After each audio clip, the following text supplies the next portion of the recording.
দুপুর বন্ধুরা, রাধে রাধে। আজকে কিন্তু লাঞ্চের মেনুতে রয়েছে সাদা ভাত, পাতলা করে থোড় দিয়ে মসুর ডাল, মোচা চিংড়ি রয়েছে, ট্যাংরা মাছের ঝাল রয়েছে, টক দই রয়েছে এবং শশা রয়েছে, বাড়িতে পাতা টক দই অবশ্যই।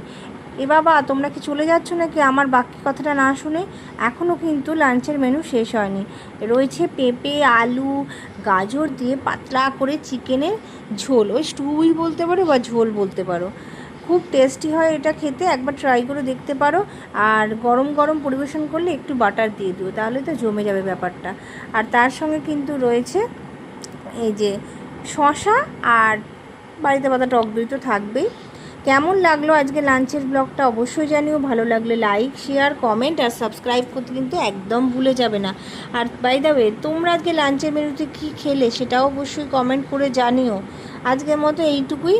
বাই বাই, সবাই ভালো থেকো, সুস্থ থেকো, রাধে রাধে।